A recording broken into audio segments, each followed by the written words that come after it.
UTS offers a very different approach to sound design and music. It sees where the industry is going and the current demands in sound design and in composing for media. This course aims to provide students with core skills in digital music production and sound design. However, we have many current students who are good performers that wish to either add to their skill set or move into other areas of the music industry.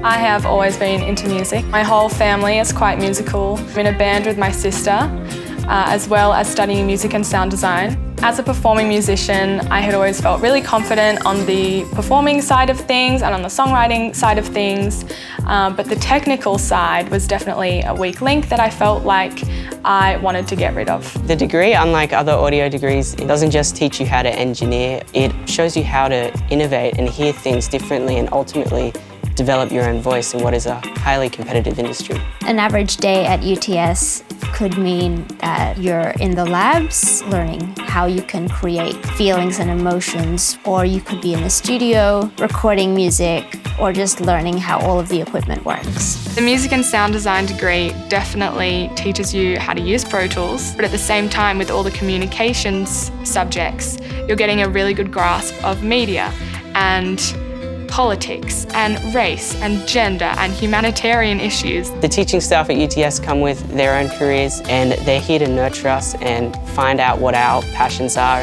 I was one of the sound designers and composers chosen to intern at the Etymologic Academy. It saw us work on a 3D animated short film as well as VR experiences.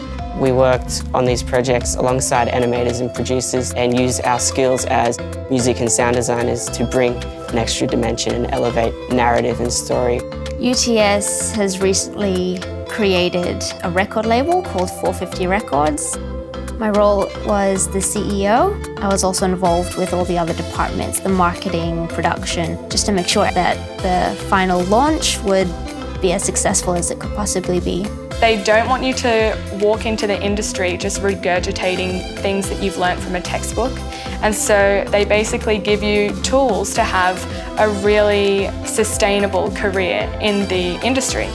In my current role, I really draw upon the skills I used at uni, especially the technical skills, such as Pro Tools. It's become such a huge part of my life. It's always been a passion of mine to get into film and TV as a sound designer and composer. Working at UTS and getting to work at the Academy has truly opened up my eyes and ears to where we can take sound and take music in profound and intricate ways.